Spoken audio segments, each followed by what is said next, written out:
Let's open up our Bibles to James chapter 1, verse 22 hanggang 25. James 1, 22 to 25.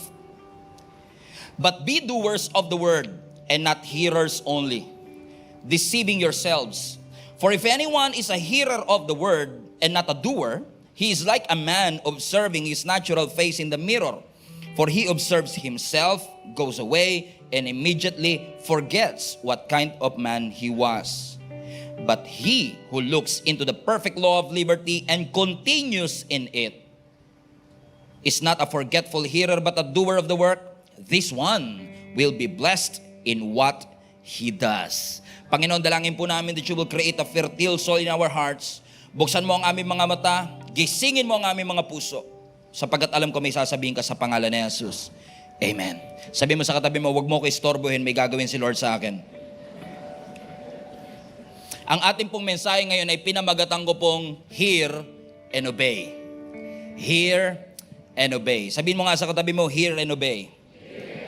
Ramdam mo talaga pag sabi pa lang ng title kung gusto nila yung message o hindi. But hear and obey.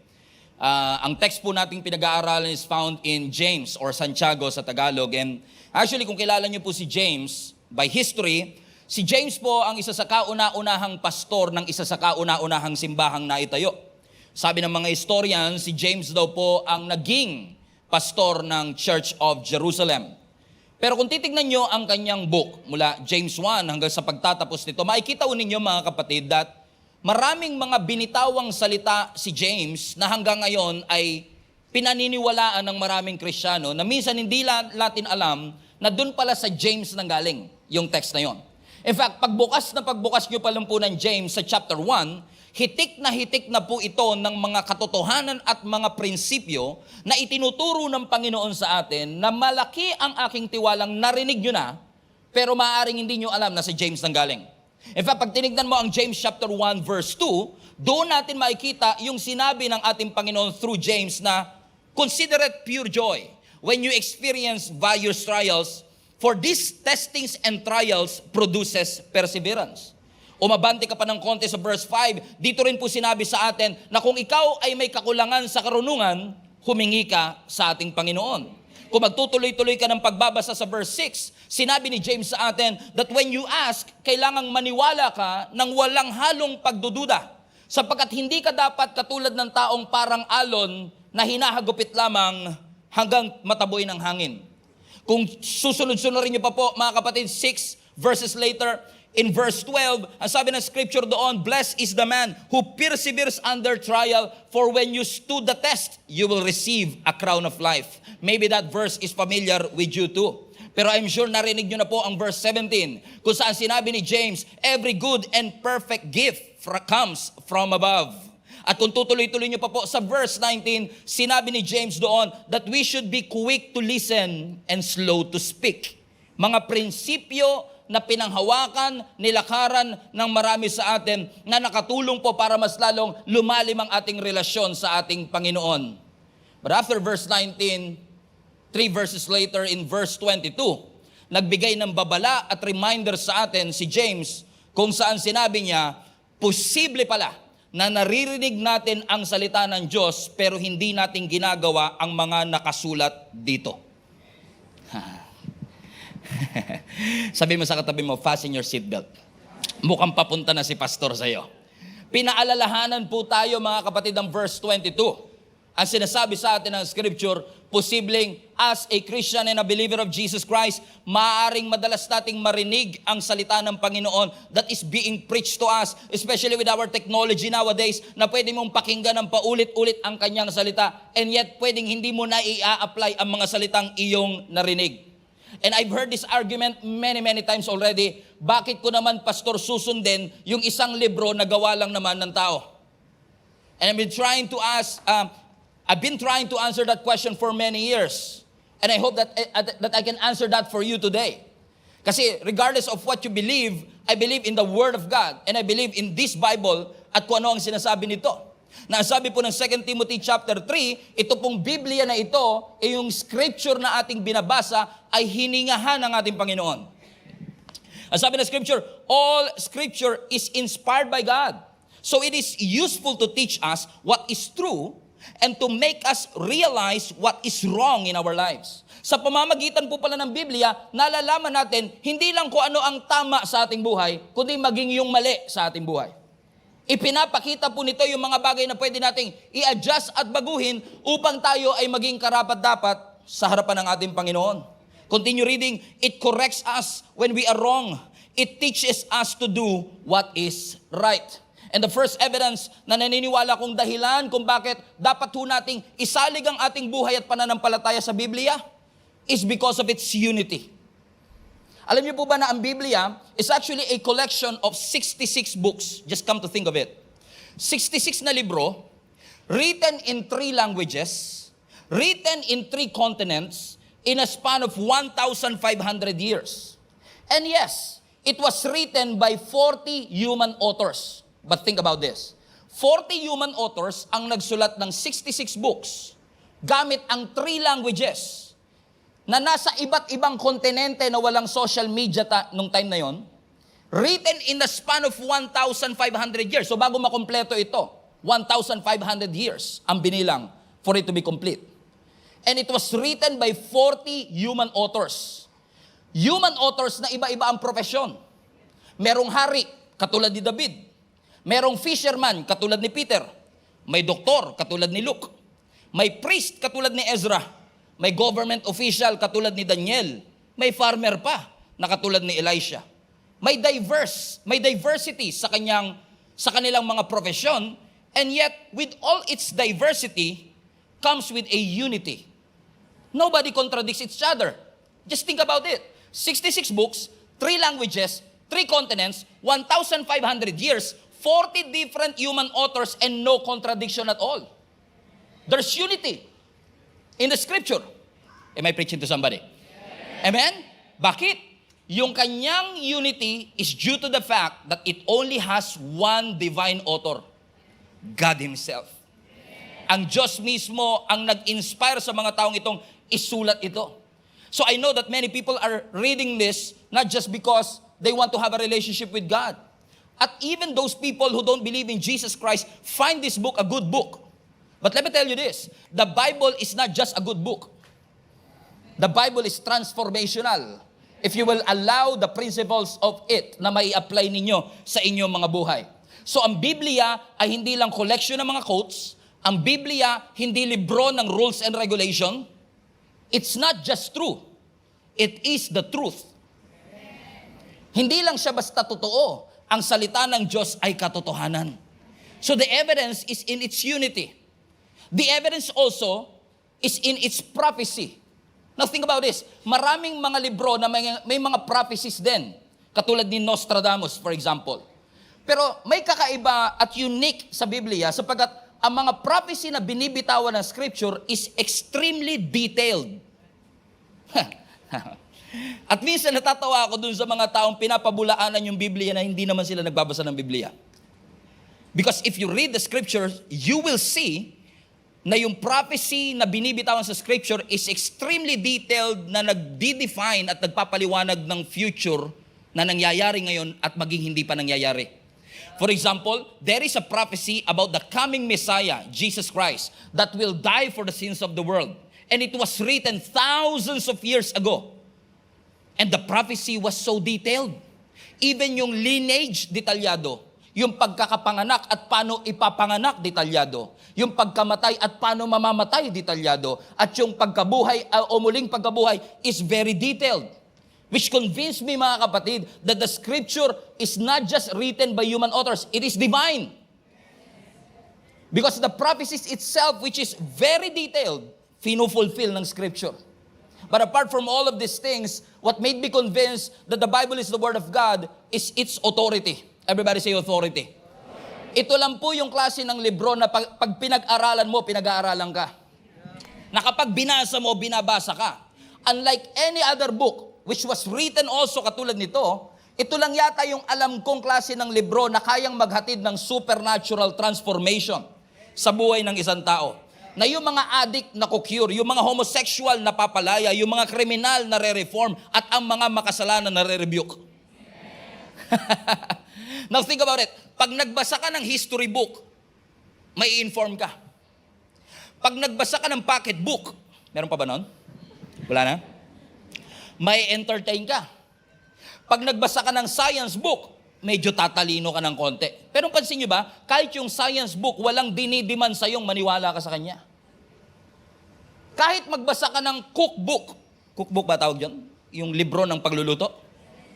Kahit hindi ka marunong magluto, basahin mo yung cookbook, hindi ka uobligahin. So ibig sabihin, pwede mong matapos yung cooking book o cookbook na hindi ka magluluto after. So kahit tapusin mo siya, walang obligasyon na gawin mo yung sinasabi niya. Walang obligasyon na magluto ka ng kare-kare, walang obligasyon na magluto ka ng chicken curry. Kahit nabasa mo doon sa cookbook kung paano siya lutuin. Pero ito lang yata yung alam kong libro na kapag tapos mong basahin, hindi po pwedeng hindi ka umaksyon. Because this word is not just informational, this is transformational. Ito ang nagsisilbing liwanag doon sa daan na nilagay ng Panginoon sa atin para lakaran natin for us to have a deeper relationship with Jesus Christ. Nasabi po ng Biblia sa Psalms 119 verse 105, the Word of God is a lamp unto our feet and a light unto our path. That's brilliant by the way. Think about this. Sabi ng Scripture, ang salita doon ng Panginoon ang lampara sa ating paanan. So yung lampara hindi niya kayang ilawan yung buong gubat, pero kaya niyang ilawan yung susunod mong hakbang. So if you need wisdom for the day, there you goes the Bible. But what if you need wisdom for the next year? Ang sabi ng Scripture, the Word of God is a lamp unto my feet and a light unto my path. So short-term and long-term wisdom kayang i-provide ng Word of God. That's how powerful the Word of God is. And throughout the Scripture, ipinaliwanag sa atin ang iba't ibang mga symbolism of how the Word of God should be. Like hindi lang siya lampara, siya din ay apoy, siya din ay tubig, siya din ay gatas. Pero alam niyo, sa lahat ng ito, ang pinaka-favorite ko, when you read the Bible, para kang binubuksan at inooperahan na ine-expose ng Biblia kung anong mali sa atin at dapat baguhin sa ating buhay. Because you know what? The Bible, although written by people who are dead already, human authors, the word that is in here, that is from the Lord who is alive, is actively convicting each and every person's heart for us to be able to repent and give our lives to the Lord. Sabi ng Hebrews chapter 4 verse 12, for the word of God is alive. Everybody say alive. Sana mabuhay-buhay naman po yung alive ninyo. Alive. Parang patay agad ah. The word of God is alive and active or powerful. Pansinin nyo, ang word of God, alive and active. Hindi siya dead, hindi siya passive. It's alive, it is active. In fact, sabi ng Scripture, it's like a sword that is sharper than the two-edged sword, the sharpest two-edged sword, cutting between the soul and the spirit, and between the joints and the marrow. At lahat ng mga medical students, alam nyo kung ano yung difference between the joints and the marrow. Parang imposible, and yet the Word of God can penetrate through it. It exposes our innermost thoughts and desires. Bakit? Ang Word of God powerful. Kaya niyang i-differentiate yung gusto ng Diyos sa gusto mo lang. Kaya niyang i-differentiate yung principle sa preference. Kayang i-differentiate ng Scripture yung galing sa tao at galing sa Diyos. Because it has the power, amen, to cut through the division of our soul and spirit. It has the power to cut through the division of our bones and marrows. At ini-expose ng Biblia yung innermost thoughts. So hindi lahat ng action na nakikita mo totoo. Pero yung Biblia, i-expose niya yung tunay na motibo. Yung tunay na thoughts, yung tunay na layunin ng isang tao in the first place.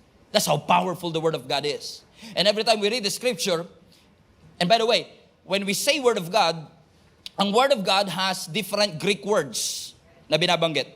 Pero two of the most famous Greek words na madalas gamitin para sa Word of God is yung logos and rema. Everybody say logos. Okay lang ba magturo muna ako ngayon ng konti? Okay, ilang buwan naman ako nagpipreach, turo naman tayo ngayon. Okay? Logos and rema. Everybody say logos. Now, ano ang logos? Ang logos is the written word. Ito yung mismong salitang nakasulat na binabasa natin. Okay? So when you say logos, it is actually the written word. Pero yung rema, yan yung spoken word. Yan yung parang binasa mo sa written word, nagsalita sa iyo as rema. Nararanasan niyo po ba minsan nyo na pag nagbasa ka ng Bible, Isang chapter yung goal mo, pero one verse pa lang napahinto ka na. Kasi biglang napahinto ka kasi nangusap siya. Parang nabuhay siya. So galing sa logos, pero nagkaroon ng rema. Hindi ako aalis dito hanggang di nyo ito nauunawaan. Mahalaga to. Okay? Okay? I have to establish this first. Ano uli yung logos? Written word. Ano naman yung rema? Spoken. So yung sinulat, pag nagsalita sa'yo, rema. Kaya yung mga Kristiyano, di ba? Ano yung nagrema sa'yo? Narinig nyo na ba sa kanila yan? Kasi ibig sabihin, ano yung tumatak? Ano yung nangusap sa'yo? So ibig sabihin, kahit na pare-parehong chapter ang binasa natin, posibleng magkakapareho tayo ng chapter na binabasa, pero magkakaiba yung rema. Pare-parehong logos, pero magkakaiba ng rema. By the way, si Jesus ang living word. So we have the written word, Jesus as living word. Amen? At yung revelation ng Panginoon sa iyo, that will be your rema, that is your spoken word. So, ibig sabihin, hindi pwedeng i-contradict ng rema ang logos. Let me repeat. Hindi pwedeng i-contradict ng spoken word ang written word. Because I've seen this happen many times. Na sinabi daw ng Panginoon sa kanila, pero parang hindi naman ganun yung sinasabi ng Bible. So nagkokontra ngayon yung rema, yung sinabi sa iyo daw, at yung sinulat naman talaga ng Panginoon. Are you still with me? Okay, sabi ko kasi, hindi ako aalis hanggang di nyo ito nagigets eh. At kapag may nakuha silang rema, ang tawag natin doon revelation. And revelation by definition, rhyming yan ha, revelation by definition actually means nag-communicate si Lord sa iyo. Nangusap ang Diyos. So may revelation. Or mas technical sa Bible school, ito na po, illumination. Okay? Kasi kinokorek ako minsan dyan eh. Hindi dapat revelation, dapat illumination. O ito na po, illumination po. Tama po kayo. Okay? So nagkaroon ng illumination, parang nagliwanag yung salita ng Panginoon sa'yo. Nagkasi sinasabi ko mga kapatid. So pero hindi po pwede na yung nagliwanag sa'yo, kukontrahin niya yung nakasulat. Pastor, nangusap sa akin ng Diyos. Magnakaw daw ako para makapagsimula ng prison ministry. Ay, hindi gagawin ni Lord John. Hindi mangungusap ang Diyos sa iyo na gumawa ka ng mali, which is will contradict the word, para lang makapag-establish ng ministry inside the prison. Nag-guess yung sinasabi ko? Guess yun na ngayon. So it can never happen. Hindi po pwedeng kokontrahin ng rema word. Kaya mag-ingat din tayo. Sinabi ng Panginoon sa akin, lalo pag madalas natin bitawan yung thus says the Lord. Kinikilabutan ako dyan pagka binabanggit ko yung thus says the Lord. Kasi once na sinabi mo thus says the Lord, talagang galing sa Diyos yun eh. Amen? Pero what God says, which is the rema spoken word, cannot contradict what is written in it. Amen? Kasi dun sa logos, makikita ho natin yung katotohanan ng kanyang mga salita. Ipinapakita ng Panginoon sa atin kung saan tayo susunod na pupunta. Gusto niyo man ng ganun? Meron tayong spiritual GPS. God's positioning system. Kung saan ituturo ng Panginoon sa atin kung ano ang susunod nating landas. That there will be a voice behind you that will say, this is the way. Walk in it. Amen? Sino sa inyo gusto nyo ng ganon? Yung malalaman nyo kung ano yung susunod nyong hakbang. Para hindi kayo nagsasayang ng panahon, kaka-damage control sa mga maling desisyon natin ng nakaraan. Amen, mga kapatid? Amen. May exercise tayo ngayon. Okay lang? Okay. Gagamitin natin ang kamay natin. Ituturo nyo sa akin kung saan nyo sasabihin kong lugar. Right? Turo nyo lang kung saan. Okay? Sabay-sabay tayo on the count of 3. Saan ang Makati? Turo. Saan ang Makati? Turo nyo. Taas nyo kamay nyo. Saan ang Makati? White shot. Pakita mo yung white shot na. Saan yung Makati? Tignan mo yan, oh. Saan ba talaga? Sabi nyo doon. Sabi na isa doon. Sabi na isa dito. Saan ba talaga? Ulitin natin ulit. Sabay-sabay tayo, ha? Saan po ang Makati? Go!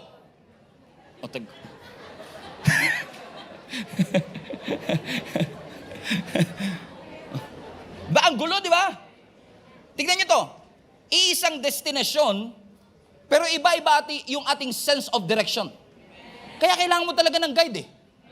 Isang guide na kasi kung tayo masusunod, lahat kayo tama sa pananaw nyo. Pero sino po ang magdidetermine kung anong tunay na tama? Lalo sa panahon natin ngayon. Actually, panahon ko pa lang, uso na to eh. Hindi lang sa panahon ngayon. Na para bagang, you can have your own truth. May sarili kang katotohanan. No. Ang truth po ay hindi nakabase sa ating pananaw. Ang katotohanan na yan salita mismo ng ating Panginoon. So kung tayo lang tatanungin, ano ang tama? Tama ba yung ganito? Dito tayo, dito tayo, dito tayo. Pero the Word of God will give us a sense of direction. Ibig sabihin, ang Bible mismo yung moral compass natin.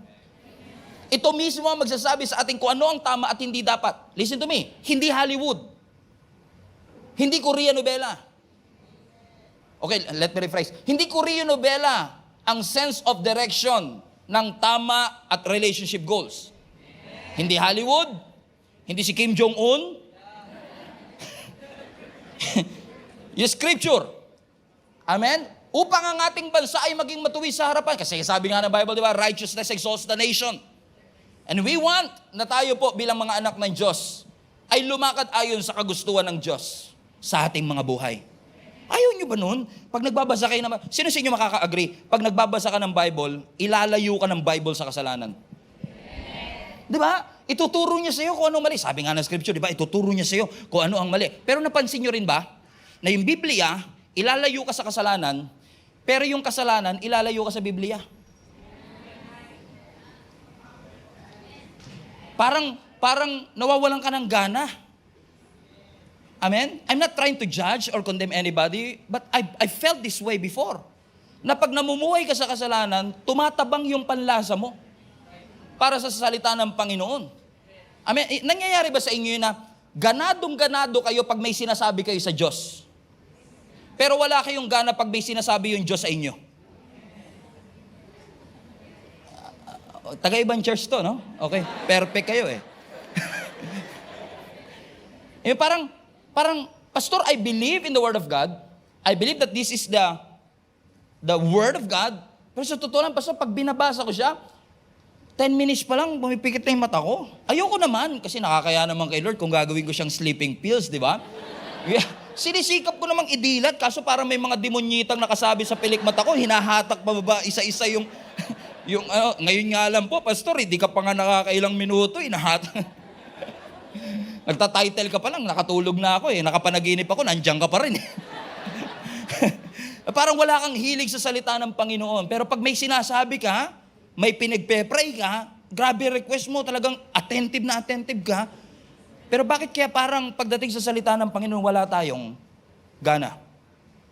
Because it's possible for you to hear and know what's written in this, but if you will not allow the Word to confront who you are, hindi mababago ang ating buhay.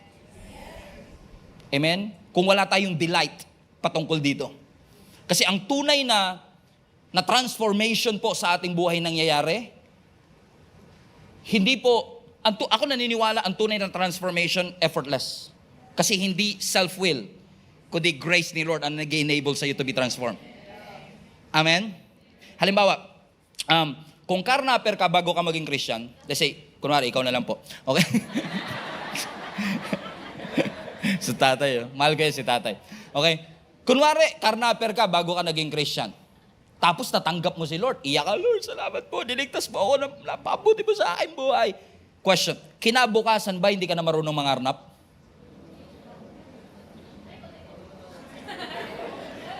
Sabi na isa, di ba marunong ka pa?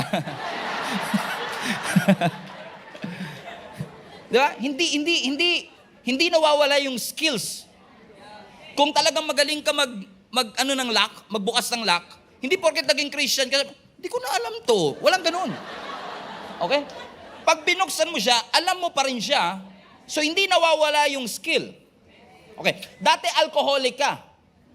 Okay? Tinanggap mo si Lord, binago ka niya. Kaya mo pa rin uminom if you want to. Yes. Hindi ba siya, paano to inumin? Walang ganun. Makakita, bote, saan ba yung sa bukasan nito? Pag ang transformation, hindi ka nagkakaroon ng amnesia. Kaya mo pa rin gawin. Pero wala na yung gana mo doon. Wala na yung appetite. Amen?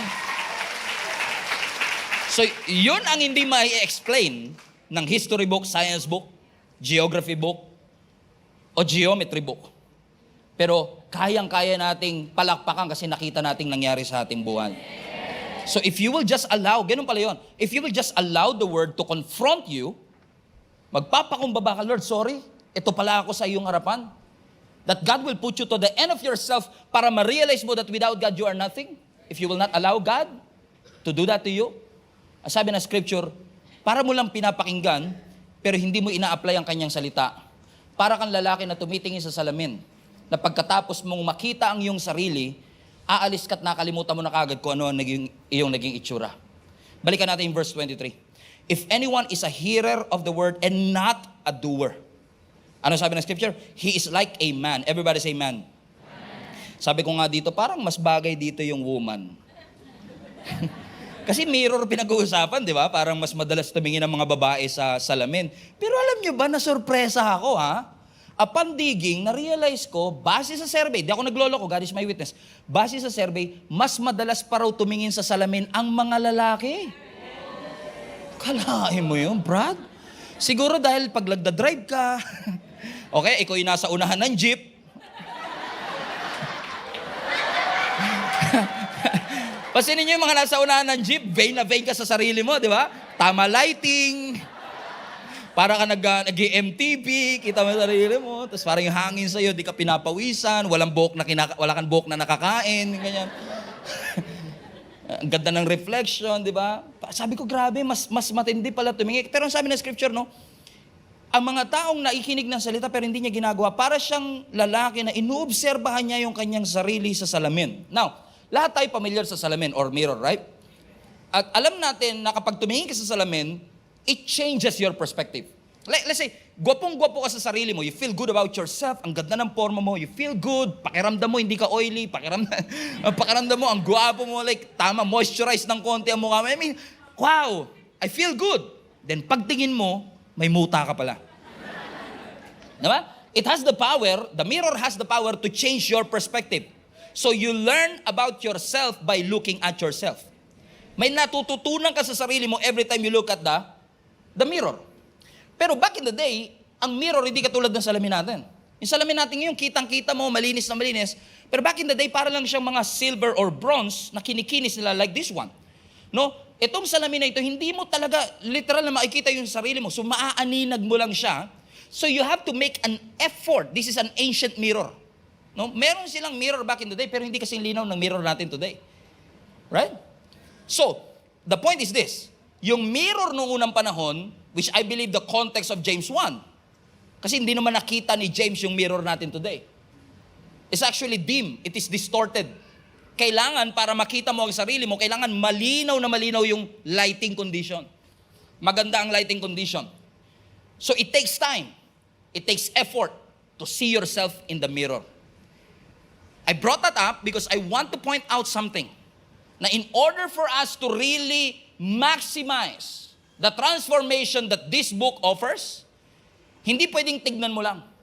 You have to make an effort to look at yourself. You really have to examine it. Na hindi mo lang siya basta nabasa. Hindi mo lang siya basta tinignan, tinitigan mo siya. Na hindi mo lang siya basta napansin sa peripheral view. Na sinasabi ng scripture sa atin, tignan natin ang ating mga sarili. Not on a narcissistic vanity view na parang GGSS ka o gandang-ganda ka sa sarili mo, but for you to realize, yung internal perception ko ba of who I am ay nagmamatch sa aking external reality. Kasi baka mamaya iniisip ko ganito ako pero ang reality hindi naman talaga ako ganon. Because ang mirror, honest. So kapag hindi mo nagustuhan yung nakita mo sa salamin, hindi kasalanan ng salamin yun. Right? Ulitin ko lang. Taringan natin dito. Ang salamin, honest yan. So kapag tumingin ka sa salamin, hindi mo nagustuhan yung nakita mo sa salamin, pwede ba bang basagin yung salamin at sisihin yung salamin? Sinungaling ka. Hindi. Kasi ang salamin, honest siya. It is exposing your beauty. It is exposing your ugly. Ipinapakita, inire-reveal ng mirror, uy, ito ang mga magagandang traits sa'yo. Pero ini-expose din ng salamin, ano yung mga kailangan ng adjustment sa iyong muka. Comprende? Question, sino sa inyo tumingin sa salamin kanina? How many times? How many minutes? Siguro iba sa inyo, nung maaga pa, maka 59 shots nga muna. Right? Pasin niyo, pagligo mo pa lang, o bago ka pa maligo, sa salamin ka, right? Pagpasok mo sa CR, may salamin? Right. Titignan mo sa salamin mo bago ka maligo. Habang naliligo ka, iba may salamin pa. Pagkatapos maligo, magsasalamin ka uli. Bago magbihis, magsasalamin ka. Pagkabihis, magsasalamin ka. Paglabas mo, last check. Pagka sumakay ng jeep, salamin. Pagbaba, may nadaan ng kotse, salamin. Right? I mean, paulit-ulit. So, by this time, without looking at yourself, kabisado mo na dapat ang itsura ng iyong mukha, right? Because you've been looking at your face quite a few times already this day. Right? So, kabisado mo na ang mukha mo. Question. Ilang beses mo tinignan ng yung sarili sa salamin? 7 times? 8 times? Question. Gaano kahaba yung ilong mo? Ilang centimeters? Gaano kalapad ang noo mo? Sorry, Pastor. Grabe yung mga topic mo, ha? Ilong talaga tsaka noo.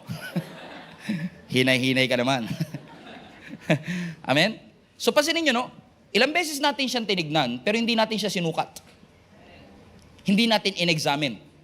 And the Greek word for seek o yung tignan is actually hindi lang silipin, kundi i-measure, sukatin. Tignan natin at i-examine natin ano yung mga bagay sa aking buhay na hindi tugma dun sa prinsipyo na itinuturo sa atin ng ating Panginoon. Yung practice ko ba nagmamatch sa principle ng Word of God? Kasi posibleng may Bible ako pero hindi ako namumuhay sa prinsipyo ng Biblia. Posibleng ang pastor tayo pero hindi natin binubuhay ang prinsipyo ng kanyang salita. Kaya ang sinasabi ni James sa atin, posibleng tinignan mo ang iyong sarili, but after some time, makalimutan mo na that you have something to fix. So binasa mo siya, pinag-aralan mo siya, alam mo siya, pero you've never decided to act on it. Alam mo siya, yung history niya, yung context niya, yung literature niya, but you're missing the whole point. Because hindi porket nagbabasa ng Bible, ay natatransform ang kanilang buhay. Kasi may mga nagbabasa po ng Biblia, even as I speak, para lang po malaman nila kung paano nila papabulaanan yung ating pananampalataya. So they are just reading it for history, for science, and if you do that, you are missing the whole point of reading the scripture. Because the Word of God, the Bible, is not a book of preference. It is a book of principles na nilaid out ng Panginoon sa atin that for us to live by, para sundin po natin. Hindi po mag-a-adjust ang kalooban ng Panginoon sa ating kalooban, dapat po tayo ang nag-a-adjust doon sa kalooban ng ating Panginoon.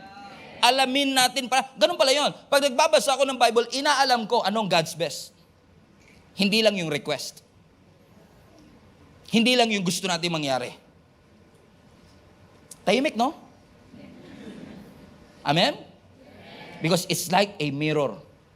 Alam niyo mga kapatid, God has a great blueprint for our lives. Maganda po ang plano ng Diyos sa ating buhay. He wants you prosperous, He wants you healed, He wants you reconciled, redeemed, justified. Ang ganda ng plano ng Panginoon. And God is in charge of your destiny. But you are in charge of your decision. And I'm here to tell you mga kapatid, at paalalahanan po ang bawat isa sa atin, you have to make a decision to really live by the principles of the Word of God.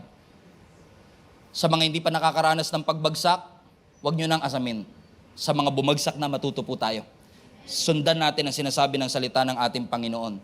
Kasi kapag ang ating desisyon ay hindi align sa kalooban ng Panginoon, hindi po natin mararanasan yung blessed life na ipinangako ng Diyos. Sabi nga ng James 1:25, balik mo anak, if you will continue in it. Ano sabi ng scripture? It is not a forgetful hearer but doer of the word. This one will be blessed in what he does.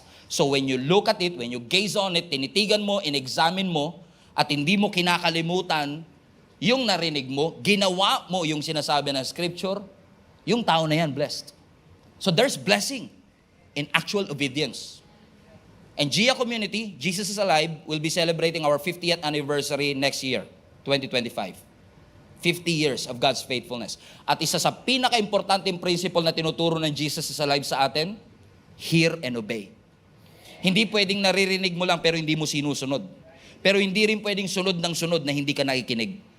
It is a twin action. Magkakambal yan na talagang sinusundan natin. So, pinagpe-pray natin sa Panginoon na yung decision ko maging align sa kalooban. So, pag sinabi ng Lord na no, hindi yan no dahil gusto kang pahirapan ng Lord. Most of the time, yung no ni Lord, God's mercy yan. Awa ni Lord yan. So when God says let it go, some things must go, you must let it go. That some relationships must go. Some attitudes must go. Some behaviors must go. Some mindsets must go. Bakit? Ayaw ng Diyos na ikaw ay nakahang pa rin sa relationship na mali at walang patutunguhan. Ayaw ng ating Panginoon na nag-i-stay tayo sa isang lugar that is sucking at the joy of our hearts. He doesn't want us to waste our time sa mga bagay that doesn't matter naman talaga sa ating buhay. And when you read the scriptures, you will know but hindi inalaw ng Panginoon, and you will know why. Because His Word answers the question, why? At alam ko marami sa atin na nagtatanong sa Panginoon, Lord, bakit ito nangyari? And one thing that I've realized, ang sovereignty ng Panginoon, mas na-appreciate mo sa dulo na. Pagkatapos kanyang iligtas, pag nakalabas ka na sa pagsubok, pag nakalabas ka na sa mga problema ng iyong buhay, give God some time. And He is able to work it out all together for the good of those who love God. That He is able to move and shift and bring everything together para sa ikaw mabuti na if we have time to wait on His sovereignty. And it doesn't matter kung sino nasa gobyerno, sino nasa House of Representatives, as long as God is on the throne. Hindi siya elected sa throne niya, hindi siya re-elected sa throne niya. So ibig sabihin yung throne ng Lord hindi mawawala. It is from everlasting to everlasting. Ibig sabihin ng Diyos ay may control. But you have to adhere and abide to the Word of God. Grabe si Lord. Para tong tool natin, gamit-gamit natin to. Naalala ko nung 90s, lahat talaga ng Christian, pag pumunta sa church, may dala talagang Bible. And I don't want to be legalistic naman na, required na next time, pag wala kayong Bible, di kayo makakapasok, ha? I don't want to be legalistic about it. Pero nasa application man o papel talaga, ang importante na a-apply yung nasa application natin ng phone. Amen? Kasi kung ang karpentero may martilyo at ang doktor may stethoscope, ang Christian may Bible. Tahimik ka. Sabi mo sa katabi mo, parang ikaw topic natin today. So the message of the Lord is so simple today. Kung ikaw ay wise, you will do what the Bible says. Not what you want, not what you prefer to do, not what you think what is right, but what the Bible is saying that is right. Kasi kung ilalagay mo ang iyong pananampalataya sa ating Panginoong Yesus, mahahalata ang ebidensya ng mga taong sinusunod ang prinsipyo ng salita ng ating Panginoon. As I was saying, may mga librong magbibigay ng information, may mga librong magbibigay ng intellectual stimulation, may mga librong magbibigay ng inspiration, pero ang Biblia lang ang nangako ng transformation. And that, ladies and gentlemen, is the reason why we put emphasis on the Word of God. Kasi ang mga nag-a-apply nito, wise. Matthew 7:24. After banggitin ni Jesus yung mas kilala nating golden principle, na wag mong gawin sa iba yung ayaw mong gawin sa iyo, ito ang sinabi ni Jesus. Therefore, everyone who hears these words of mine and puts them into practice, you are like a wise man who built his house on the rock. The rain came down, the streams rose, and the winds blew and beat against that house, and yet it did not fall. Why? Because it had its foundation on the rock. But everyone who hears these words of mine and does not put them into practice is like a foolish man who built his house on the sand. The rain came down, the streams rose, and the winds blew and beat against that house, and it fell with a great crash. Why? They heard it, but they don't want to apply it. Nung dumating yung pagsubok, they crashed. There's beauty in it. Nasabi nga ng verse 25, balik mo anak, if you will continue to do it, there's blessing in obedience. So when you hear the word talking to you, which I pray na mangusap ang Panginoon sa atin. Amen? Alam niyo ba na kapag pinapangarap ko, sabi ko kay Lord, sana talagang lahat ng global family namin, talagang magkaroon ng sarili nilang Bible. Kasi yung Netflix, magsusubscribe ka, 500 a month. Amazon Prime, 400 a month. Pag nag-subscribe ka sa YouTube Premium, 600 na yata a month. Every week yun, every month yun, recurring yun, 500. Ito one-time payment, 500 to 700 lang. Yung Netflix, kaya kang bigyan ng entertainment. Ito, kayang bigay sa'yo transformation. This is a good investment. This is a good investment, right? Come on now. Corny ni pastor. Pero totoo, di ba? This is a good investment. Amen? I'm not trying to be legalistic or anything, pero bira na kasi talaga ngayon may physical Bible, right? Again, hindi tayo yan na naman kayo. Hindi tayo nagiging legalistic. Pero again, this is a good investment, right? Amen? So do what the Bible is telling us. Kasi sabi ng Scripture, if you will continue in it, you will live a blessed life. Pinagpalang buhay ang ipinapangako ng Panginoon sa atin when we actually apply what is written in it. Amen? So hear, and then after that, obey.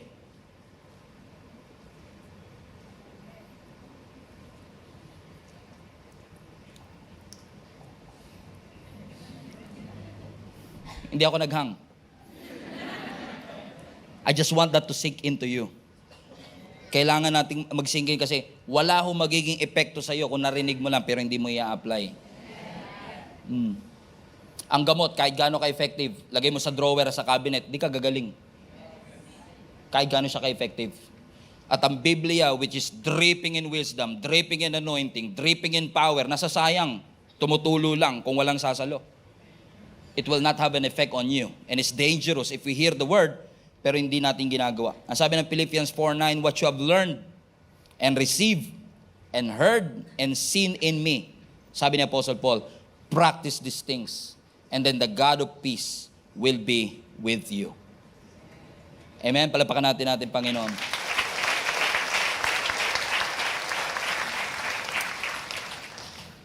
In fact, the reason why you accepted Jesus Christ as your Lord and Savior is because we are reminded of what the Word of God is saying. That Jesus died for us. Sabi ng John 3:16, because God so loved the world, He gave His one and only Son, so that you and I, who will believe in Him, hindi tayo mapapahamak, kundi tayong lahat ay magkaroon ng buhay na walang hanggan. And you believe that. You believe that. And since you believe that, you open up your hearts, you accept Jesus as your Lord and Savior, and then faith arise. Now you have faith in Jesus Christ. Kay Jesus Christ na hindi mo pa nakikita, sa pangako niyang hindi mo pa nararanasan. You just believe by faith na yung sinabi ng Panginoon sa akin, it will come to pass. Pero just listening and hearing it one time cannot really bring full, true, and lasting freedom na ipinangako ng Scripture. It must be a continuous washing of the Word. Amen? And just allow the Holy Spirit to wash you clean. Just allow the Word of God to wash you clean. Kasi alam nyo, maraming Christian, alam nila forgiven sila. Pero alam nila hanggang ngayon dirty sila. So you feel forgiven and dirty. But the Bible is saying you are forgiven and clean. Amen? If you confess that Jesus is your Lord, He is able to forgive you, sabi ng 1 John 1:9, and cleanse you of your sin. So ang tunay na redemption na ginawa ng Panginoon sa inyo, sa atin, is not just forgiveness. All Christians knows they are forgiven. But some of them, they don't feel clean. There's still shame in their hearts. Punong-puno pa rin. That's why we have to keep on preaching the Word of God para yung Word of God ang maglinis ng lahat ng ating karumihan. So that you and I will feel not just forgiven, but clean. Kasi ang salita ng Panginoon nangangako, may kalayaan sa kasalanan. Ang salita ng Diyos nangangako, may kalayaan at katagumpayan sa lahat ng uri ng temptation. Ang salita ng Panginoon ay nagpapahayag na pwede niyang palakasin ang iyong mga pananampalataya. Amen? Hindi mo mako-confess yung isang bagay na hindi mo alam. So hanggat hindi mo siya kino-confess, hindi siya sa'yo. Amen? That's why the Word of God has the ability to strengthen your faith. Pero hanggat hindi mo siya alam, hindi mo siya kino-confess, it can be yours. That's why, sa church natin, actually, ini-instruct ko kahit mga preachers natin, make it a habit na sabihin mo sa katabi mo, God is good. Sabihin mo sa katabi mo, pinatawad ka na ng Diyos. Sabihin mo sa katabi mo, may provision ang Diyos. Minsan ayaw na sabihin, tinatamad na ako, pastor, ayoko nang sabihin. Pero actually, pinapasabi namin yun sa inyo because I want you to confess it with your mouth. Kasi the moment na sinabi mo, yes, God will provide, kinonfess ng iyong bibig. It's not just your mouth that is talking, it's your faith now that is talking. Nagsasalita na ngayon yung pananampalataya na nai-strengthen dun sa salita na iyong ikinonfess. That's why it's very important yung confession. Kino-confess natin ang salita ng ating Panginoon. When you are afraid, confess. Don't worry. God is in control. When you are afraid, confess. God is my refuge and my strength, the very present help in times of trouble. When you are worried, the Lord is my shepherd. I shall not want. Mahirap i-confess yung memory verse na hindi mo memorized. Mahirap i-confess yung word na hindi mo alam. That's why I encourage you, do your own reading. Alam nyo ba minsan, I will intentionally throw something through the preaching, mga Bible characters, Bible verses na parang vague lang, sinasadya ko yun minsan batuin, para ma-encourage yung ano kayo sinabi ni pastor na yun na Abishai? Magre-research nga ako. Para matuto tayo mag-research on our own. Na hindi lahat spoon feeding galing sa pastor. Ewan ko, napapansin nyo yan. Minsan magbabato ko na, hindi ko i-explain talaga. At all. Because I want you to do a personal study. Because I want you to feel what I feel. Kapag nagbabasa ng scripture, wow, thank you Lord sa revelation. Amen? And maganda makareceive ka ng revelation while listening to the word of God. Wow, thank you Jesus. Pero I guarantee you, there's so much joy kapag ikaw mismo ang nakadiscover na ito. Parang nuggets of truth na dinidiscover natin. Hindi siya kinopya sa kahit saan pa man. Yung Diyos mismo ang nangusap sa iyo. Yung Diyos mismo ang nag-impart sa iyo nito. And once you read that, once the Lord spoke to you, and you believe it in your heart, you confess it with your mouth, I guarantee you mga kapatid, transformation is going to happen through your life if you believe it, church. How many among you believe in the power of the Word of God? Amen, amen. I want to encourage you. In fact, I want to encourage our entire link up group. Talaga magtulungan tayo sa mga link up group natin to monitor each other that we continuously reading the Word of God day in and day out. Because pagdating ng mga pagsubok, mahirap doon muna pag-aarala. Saan mang version? It's very important for you to be equipped, armed and ready. Para sa pagdating ng pagsubok, you just spoke it out and confess it. The Lord is my shepherd. I shall not want. He makes me lie down in green pastures. He leads me beside still waters. He restores my soul. It's easy, right? Though I walk through the valley of the shadow of death, I should not be afraid, for you are with me. Your rod and your staff, they comfort me. Ang dali, my cup overflows. Surely goodness and mercy will follow me all the days of my life, and I shall dwell in the house of the Lord forever. You have to know it. You have to memorize it for you to confess it. And when you confess it, it's yours. By the grace of God. Amen? Hello Global Family, thank you for watching. If this message have impacted your life, please consider subscribing. Let us know in the comments what God spoke to you today. Where are you streaming from? Or how can we pray for you? We pray in Jesus' name that we will continue to advance God's kingdom through the spreading of His Word through this online platform that we have. If you want to support the ministry of Jesus is Alive community, I want to encourage you to support financially and give. Go to our website, gsmnb.com/give, for you to know all the ways that you can support this ministry. I hope to see you soon. God bless you.